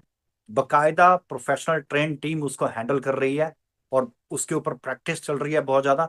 फिनविन फिनजाई गेम करके हम अपना फिन यानी कि हमारा फिनजाई ट्रेड का Fin and the win win is representing game, Fin Finzai game का हम प्लेटफॉर्म लॉन्च करने जा रहे हैं जो बहुत बड़ा प्लेटफॉर्म है और बड़ी जल्दी। And the fins are crypto payment solutions, debit card and all thing. और 3 और प्रोजेक्ट हैं जिन प्रोजेक्ट्स को अभी नाम नहीं बताया जा रहा कि वो प्रोजेक्ट क्या है, बट वेब 3 प्रोडक्ट्स हैं। तो आप समझ सकते हैं कि अंडर डेवलपमेंट वेब 3 है तो कुछ लाजवाबी चीज होगी। इस पूरे इकोसिस्टम को अगर आप ध्यान से समझेंगे, इसको देखेंगे, तो आपको पता चलेगा utilisation, circulation and the demand and supply का खेल क्या होगा। यूटिलिटी बढ़ेगी तो ही सर्कुलेशन बढ़ेगा, और यूटिलिटी के प्लेटफॉर्म कितने ज्यादा हैं और जो आईसीओस के कॉइन्स हैं उसको कैसे डिल्यूट किया जा रहा है, उसकी लिक्विडिटी कैसे आउट होगी, कैसे कंडीशंस लगाई गई। तो जब आप ये सारी चीजों को अंडरस्टैंड करेंगे तो आपको समझ में आएगा कि क्या इस प्राइस प्रेडिक्शंस को हम पहुंच सकते हैं कि नहीं पहुंच सकते। User usages and the utility, तो यूजर बेस ही यूजेस क्रिएट करता है और उसी से यूटिलिटी बनती है। तो यूजर बेस चेक करते हैं। अगर आप यहां पर बड़े ध्यान से देखते हैं तो फिनजाई ट्रेड अभी तक जो ट्रेड है 1,20,000 एक्टिव यूजर, 1 मिलियन के करीब एक्सपेक्टेड यूजर है हमारे। मेटा सोइल वर्स हमारा प्लेटफॉर्म, राइट? तो हमारा अपकमिंग सून जो है, हमारी प्रिडिक्शन है कि 10 मिलियन होंगे, अभी तकरीबन 0.2 मिलियन है। एमफैब ब्लॉकचेन अभी तो 0 है ब्लॉकचेन के ऊपर यूजर, बट 1 मिलियन के करीब क्योंकि अभी लॉन्च हुआ है system. MSV NFT market place 0.2 million, 5 million expectation है। Finzai card payments, Finzai crypto exchange, Finwin gaming platform. देखो, gaming platform, exchange, payments, market place, blockchain, metaverse, the Soilverse के पास ऑलरेडी कितने हैं? तकरीबन 1.5 बिलियन से ज्यादा है। यू कैन अंडरस्टैंड कि 15 लाख से ज्यादा यूजर तो अभी हमारे पास है। और अगर कल ये अनाउंस कर दिया जाए, आने वाले कल में ये अनाउंस कर दिया जाए कि कल से फिनजाई द सोइल वर्स में हर ट्रांजेक्शन एमफैब कॉइन से होगी, तो 15 लाख यूजर अगर एक ट्रांजेक्शन भी करते हैं तो एक दिन में 15 लाख ट्रांजेक्शन होती है। और ट्रांजेक्शन एक दूसरे को हम ट्रांजेक्शन सेंड भी करते हैं, सेंड एंड रिसीव भी करते हैं, इनके ट्रांसफर्स भी करते हैं, और विड्रॉल्स के लिए भी करते हैं, अकाउंट पेमेंट के लिए भी करते हैं। तो एक यूजर जब आता है तो सबसे पहले वो कॉइन्स यानी कि फंड्स लेता है, फिर वो इन्वेस्ट करता है 2 ट्रांजैक्शन, उसके बाद वो विड्रॉल लेता है 3 ट्रांजैक्शन। तो हर यूजर ना चाहकर भी करता है और हर महीने डिविडेंड की भी ट्रांजेक्शन करता है। तो हर यूजर, मैं एक बात करूं कि 36 मंथ का प्लान चल रहा है या 20 मंथ्स का प्लान चल रहा है, 24 मंथ्स का प्लान चल रहा है, या अभी फ्लैक्सी प्लान आ गया मार्केट के अंदर। फ्लैक्सी प्लान में मान लेते हैं कि 20 महीने आपको रिटर्न आते हैं, 20 महीने में आप 200% करते हो या 15 महीने में 200% करते हो। सो वी कैन अंडरस्टैंड कि एक यूजर तकरीबन तकरीबन 15 ट्रांजेक्शन तो ये हो ही गई उसकी महीने में। तो आज 15 लाख एक्टिव यूजर है, मैं 10 लाख भी मान लूं, और अगर सिर्फ एक यूजर 4 ट्रांजेक्शन भी करता है, 40 लाख ट्रांजेक्शन होती हैं। आप जाके चेक करो पॉलीगन मैट्रिक का टोटल ट्रांजेक्शन कितना है, आपको समझ आ जाएगा मैं क्या बात कर रहा हूँ। सिर्फ मैं एक प्रोडक्ट की बात कर रहा हूँ, 2 सोइलवर्स की, अभी तो मेटा सोइलवर्स भी है, ब्लॉकचेन की ट्रांजेक्शन है, एनएफटी मार्केट प्लेस की है, फिनजैक क्रिप्टो पेमेंट्स की है, फिनजैक क्रिप्टो एक्सचेंज की है जो आ रही है, और फिनविन गेम की है। यू कैन अंडरस्टैंड कि हम वर्ल्ड का सबसे बड़ा फाइनेंशियल इकोसिस्टम और सबसे बड़े यूजर बेस के साथ मार्केट को देंगे, और ये आपकी आंखों के सामने विद स्ट्रेटेजी होगा। क्या होगा और कैसे होगा, बस यही समझते हैं। अगर मैं थोड़ी सी आगे चलता हूं तो आपको और सारी चीजें समझ में आएंगी। फिनजाई ट्रेड करंट यूजर तकरीबन 1,20,000, एक्सपेक्टेड है 10 लाख। ज्यादा नहीं, सिर्फ हम इसी ईयर एंड की बात कर रहे हैं। की फीचर है स्वैप फ्री अकाउंट है, no commission, raw separate IB structures है, मल्टीपल पेमेंट मोड है, अडेप्टिव विड्रॉल्स है, सेग्रीगेटेड अकाउंट्स है, फ्री ट्रेडिंग सिग्नल्स है, इंडिकेशंस है, कस्टमर सर्विस है, हाँ, एंड सपोर्ट है, रेगुलेशन सिक्योरिटी है, इनबिल्ट एक्सचेंज ऑप्शंस है। तो there is a lots of meta Soilverse current user 200K यानी कि 2 लाख यूजर है। करंट यूजर मेटा सोइलवर्स पे कितने हैं? 2 लाख यूजर है, राइट। ध्यान से देखिए, प्राइम प्लाजा है, मेट्रो है, 50 बिजनेस जोन है, 5 लाख फिनाइट लैंड यानी कि 500,000 पार्सल्स हैं, सब्सटेंशियल एनर्जी है, ट्रांसफॉर्मेटिव स्पेस है, massive virtual world, dynamic ecosystem, global networking, collaborative spaces है, स्मार्ट इंफ्रास्ट्रक्चर है। एक्सपेक्टेड है 10 मिलियन, बट अभी कितना है? 2 लाख के करीब है। अब मैं ये 2 लाख कह रहा हूं, आपको कैसे पता ये 2 लाख है कि नहीं है? ये भी सब आपको अगली स्लाइड्स में पता चल जाएगा, और आप भी चेक कर सकते हैं कितना यूजर है कितना नहीं है। Exchange launching coming soon. वैसे तो हमने सबको एक्सचेंज के लिए कहा था कि हम नवंबर में एक्सचेंज देंगे, बट किसी को यहां पर कोई क्वेश्चन मार्क नहीं होना चाहिए कि नवंबर का दिसंबर तो नहीं कर देंगे, जनवरी तो नहीं कर देंगे। सॉरी, हम एक्सचेंज सितंबर एंड और अक्टूबर के बीच में ही दे देंगे आप, ताकि आप रजिस्ट्रेशन लॉगिन कर सकें और एक्सचेंज फंक्शनल होगी, आप अपनी केवाईसी कंप्लीट कर सकें, क्योंकि एक्सचेंज है तो केवाईसी 100% होगी। और सबसे बड़ी चीज, इसके बाद जब आप केवाईसी कंप्लीट करें तो जो मेजर करेंसीज है उसमें आप ट्रेडिंग भी स्टार्ट कर सकें, ताकि जब नवंबर कहा था, नवंबर से पहले ही आपकी एक्सचेंज फुली फंक्शनली आपको मिलेगी, फुली फंक्शनल आपको। सिर्फ फिर नवंबर क्या है, नवंबर में हम अपने एमफेव कॉइन को एक्सचेंज पे लिस्ट करेंगे, और उस लिस्ट के बाद आपके बाकी के प्रोसेस स्टार्ट होंगे, चाहे वो मैच्योरिटी से रिलेटेड है, चाहे वो पार्सल से रिलेटेड है, चाहे पार्सल्स की एनएफटी से रिलेटेड है, राइट। आगे चलता हूं। फिनजाई क्रिप्टो बैंकिंग, ये भी हमारा एक कमिंग सून प्रोजेक्ट है। ऑन रैंप सर्विसेज है, off ramp services, virtual cards, physical cards. सबसे बड़ी चीज होती है आई बैन नंबर एलोकेट करना, international banking account number allocate करना। बट एक्सपेक्टेड 1 मिलियन है, जब आएगा तो आपको पता ही है कि सबको पैसा इंटरनेशनल बैंक्स में भी रखना होता है, और आपके पास इंटरनेशनल बैंक होगा, आपका खुद का फिनजाई ट्रेड के नाम से, सॉरी फिनजाई क्रिप्टो बैंकिंग के नाम से। तो आपके पास क्रिप्टो है, आप उसको फिएट कन्वर्ट कर सकते हो, फिएट है तो आप उसको क्रिप्टो में कन्वर्ट कर सकते हो। एंड आप मेरा इशारा समझ ही रहे हो। एमफैब ब्लॉकचेन, क्योंकि ब्लॉकचेन अभी लॉन्च किया है तो अभी यूजर्स नहीं है, बट बहुत ज्यादा इसके अंदर फंक्शन है, एक्सपेक्टेड यूजर 1 मिलियन, इससे ऊपर भी जा सकता है। फिनविन, ये एक बहुत ही जबरदस्त प्लेटफॉर्म है। तो फिनविन की अभी करंट यूजर नहीं है, 10 के लिए बहुत इंपॉर्टेंट रोल रखती है। और अभी ये जितनी बातें मैंने बोली हैं अभी आपके साथ प्रोजेक्ट्स को लेके, जो हमने कम्युनिटी बिल्डअप की बात की है, ये अब आपको क्लियर हो जाएगी नेक्स्ट स्लाइड के ऊपर। ये है एमफैब की वेबसाइट्स का गूगल एनालिटिक्स रिपोर्ट, जो कि आप ऐसी बहुत सी वेबसाइट्स हैं जो एनालिटिकल रिपोर्ट प्रोवाइड करती हैं, जिसके अंदर आपको साफ साफ समझ में आएगा कि हमारे एक्टिव यूजर कितने हैं, न्यूज यूजर्स कितने हैं, 1.8 के हैं, डायरेक्ट 2 के हैं। तो अगर हमने 200,000 बोला तो हमने हवा में बात नहीं की, हमारी वेबसाइट्स के ऊपर जो ट्रैफिक है और कंट्री वाइज ट्रैफिक है, किस कंट्री से कितना ट्रैफिक आ रहा है। तो सारी रिपोर्ट जो है ये कई वेबसाइट्स प्रोवाइड करती हैं, हिपस्टैट इनमें से एक है, आप उसका इस्तेमाल कर सकते हैं। एमएसवी की वेबसाइट है, current user and the total user कितना 4.6 के करीब चल रहा है, 4.9 के इंडिया से है, यूनाइटेड स्टेट से, इटली से यूजर्स हैं, यूएई से है, कनाडा, फिलीपींस, जर्मनी। तो ये काफी अच्छी रिपोर्ट है। ये कंट्री वाइज यहाँ पर रिपोर्ट बताएगी किस कंट्री से कितना यूजर एंगेजमेंट आ रहा है। तो अगर आपको कोई वहां पर डेटा बताया जा रहा है तो वो हवा में नहीं है, वो डेटा, वो सारा डेटा एनालिटिकल रिपोर्ट्स हैं जो कि कई वेबसाइट प्रोवाइड करती है। आप वहां पर जाके वेबसाइट डालेंगे तो आपको पता चल जाएगा यूजर एंगेजमेंट कितना है, डेली एक्टिव यूजर कितना है, करंट यूजर कितना है, मंथली यूजर कितना है, और टोटल एंगेजमेंट कितना है। तो हवा में कुछ भी नहीं है, कोई भी चीज आर्टिफिशियल नहीं है, या ये नहीं है कि विजनरी बात कर दी कि इतना होगा। हाँ, ये जरूर कहा आज इतना है कल इतना होगा, ये तो सबकी एक एक्सपेक्टेशंस होती हैं, तभी विजन बनता है। एंड एनालिटिक ट्रेडिंग प्लेटफॉर्म्स की मैं बात करूं तो जिसके पास अभी तक सब 2023 में 33.4 मिलियन यूजर है। तो 15 मिलियन यूजर, तो 1.5 मिलियन यूजर अभी हमारे पास तो सिर्फ टीएसवी के अंदर है। सो एक्सपेक्टेड हमारा है कि तकरीबन सारे यूजर बेस की रिकॉर्ड को हम ब्रेक ब्रेक करें। कुछ यहां पर कंपिटिटर्स एनालिसिस इकोसिस्टम है। सबसे ऊपर देखिए ecosystem, then Finzai group, OKX exchange, Binance exchange, Coinbase exchange and Solana exchange यहां पर आपके सामने है। Sorry, Solana project. So blockchain की बात करूं, यहां पर ये सारी चीजें बताई गई हैं किसके पास क्या क्या है। ब्लॉकचेन की बात करूं, फिंजाई ग्रुप के पास भी है, ओके एक्स के पास भी है, बाइनास के पास भी है, क्वाइन बाइस के पास भी है, और सोलाना के पास भी ब्लॉकचेन है। मैंने गलती से एक्सचेंज कह दिया था, बट ब्लॉकचेन है। फॉरेक्स ट्रेडिंग की बात करें तो फिंजाई ग्रुप के पास है, ना ओकेएक्स के पास है, ना बाइनास के पास है, ना क्वाइन बेस के पास है, ना सोलाना के पास है।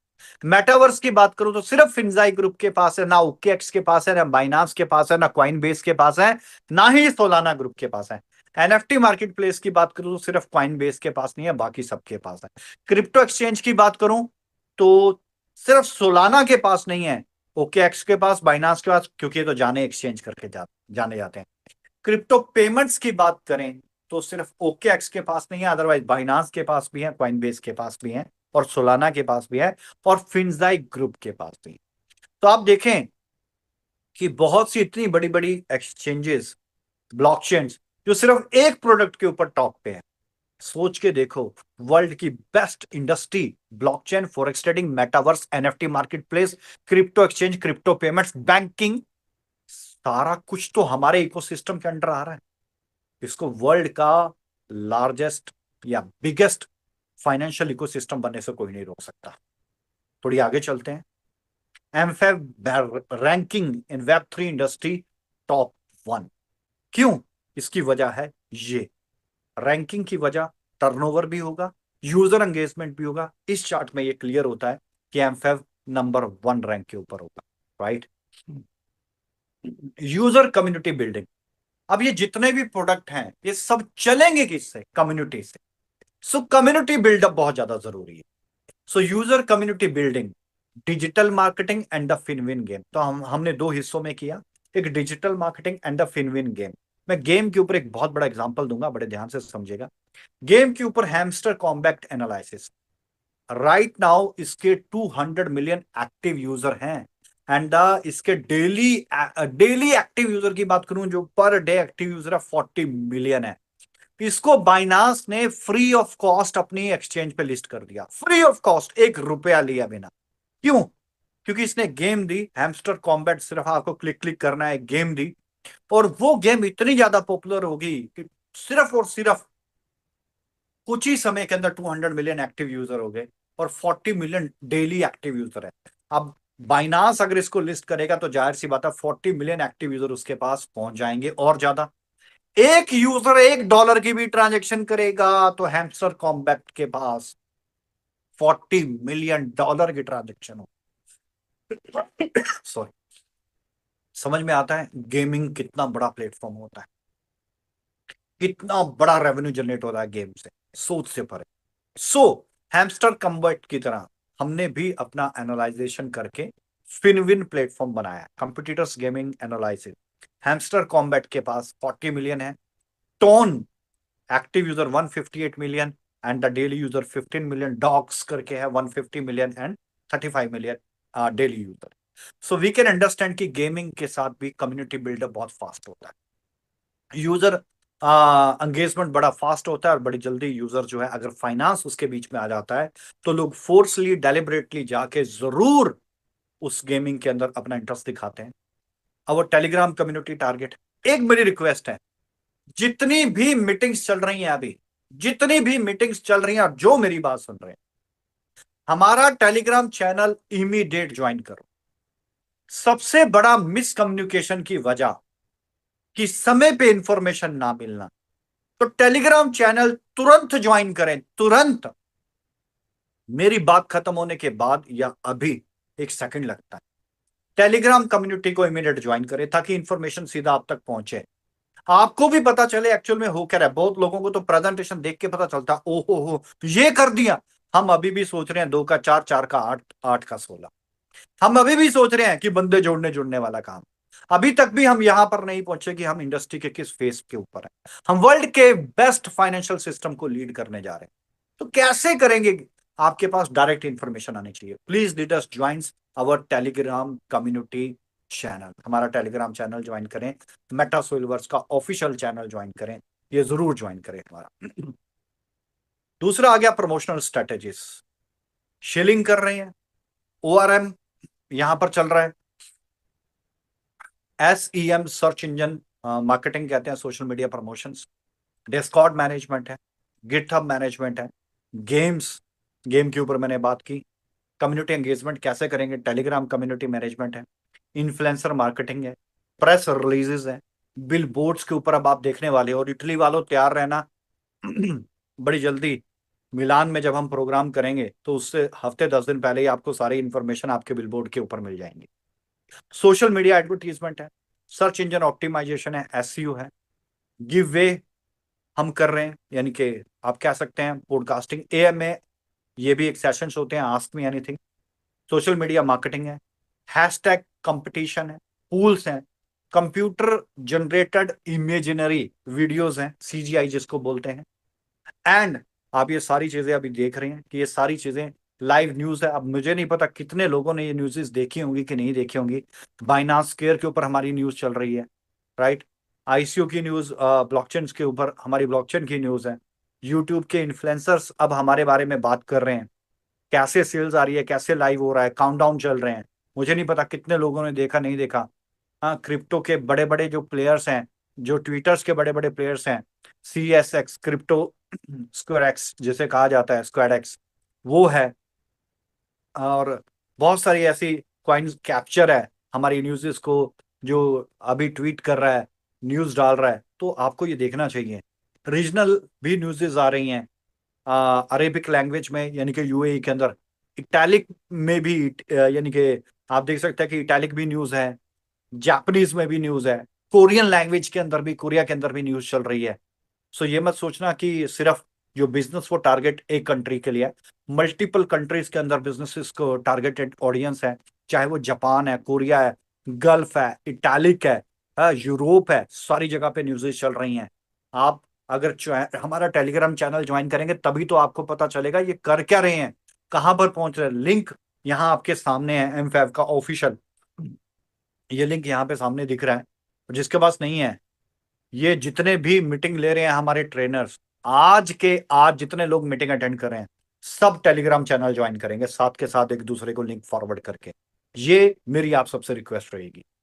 And these are the CGI computer generated 3D motion graphics video, आप देख ही रहे होंगे ये वीडियोस जो लेफ्ट साइड में, राइट साइड में आपके सामने प्ले हो रहे हैं, दैट इज ऑल द, इसको CGI बोलते हैं। और ये सारे वीडियोस ऑलरेडी हमारे चैनल के ऊपर हैं। सो ये भी नहीं है कि कौन देगा, कहां से देगा, हमारा टेलीग्राम चैनल ज्वाइन करें, सारी इंफॉर्मेशन है वहां पे। M5 का ऑफिशियल चैनल है, आप ऑफिशियल चैनल ज्वाइन करें, आपको सारी इंफॉर्मेशन मिलेगी। मेटा सोइलवर्स का और M5 का, ये दोनों के चैनल्स हैं, इसे ज्वाइन करेंगे तो सारी इंफॉर्मेशन आप तक पहुंचेगी। और ये सारी न्यूज़ेस ऑलरेडी मार्केट में बहुत बेहतरीन तरीके से सर्कुलेट हो रही है, मल्टीपल लैंग्वेजेस के अंदर हो रही है, गल्फ के अंदर हो रही है, इटली में हो रही है, कोरिया में हो रही है, जापान में हो रही है, हाँ दुबई के अंदर है, इंडिया के अंदर है। सो यू मस्ट वॉच तभी तो आपको पता चलेगा कितना बड़ा मार्केटिंग चल रहा है, कितने बड़े लेवल के ऊपर हमारा सिस्टम रन हो रहा है। क्या होगा, कैसे होगा, कैसे होगा, वही बता रहा हूं कैसे होगा। ये वो स्ट्रेटेजी है डियर फ्रेंड, जिस स्ट्रेटेजी को फॉलो करके जो प्रोजेक्ट आज टॉप पे दिखते हैं, ये वो स्ट्रेटेजी है। और जो उन्होंने अपनी स्ट्रेटेजी में कमियां छोड़ दी थी, वो सारी स्ट्रेटेजीज की कमियों को हम अपनी पावर बना के यूटिलाइज कर रहे हैं, यानी कि उनकी कमियों को भी हम अपनी पावर्स में कन्वर्ट करके आज हम मार्केट को दे रहे हैं। तो अगर वो जहां पर आज है, तो हो सकता है कल हम उससे बराबर में हो या उससे ऊपर भी जा सकते हैं। ये सारी इंफॉर्मेशन का खेल है, ये इंफॉर्मेशन का जगत है। रशिया के अंदर भी इंफॉर्मेशन लगी पड़ी। हाँ, सो वी कैन अंडरस्टैंड यार, ये इंफॉर्मेशन हम तक पहुंचेगी तभी तो हमें पता चलेगा हमारा प्रोजेक्ट कर क्या रहा है। अदरवाइज हम सिर्फ प्रश्न चिन्ह बन के एक दूसरे को कमेंटिंग, टॉन्टिंग, प्रॉम्प्टिंग प्रमोट करते रहेंगे। देखो तो सही प्रोजेक्ट कर क्या रहा है, वर्ल्ड के किस किस कोने में इंफॉर्मेशन पहुंचा रहा है, और कहां कहां से हमारा यूजर एंगेजमेंट हो रहा है, किस किस कंट्री से। India, South Korea, Singapore, China, Australia, Turkey, UAE, Japan, Europe, 26 countries हैं, Canada, Italy, France, Russia, UK, US. So targeted audience बढ़ता जा रहा है। ऐसा ना हो आप देखते रह जाएं, प्रोजेक्ट ग्रो कर जाए और आपके हाथ में किंतु परंतु कर लिया होता तो ये होता और वो होता, और ताही रह जाता। So dear friends, build, earn and grow together. हम चाहते हैं साथ मिलके बिल्ड करते हैं, साथ मिलके कमाते हैं और साथ मिलके ग्रो करते हैं। So this one is my presentation dear friends. Thank you so much everyone for being here.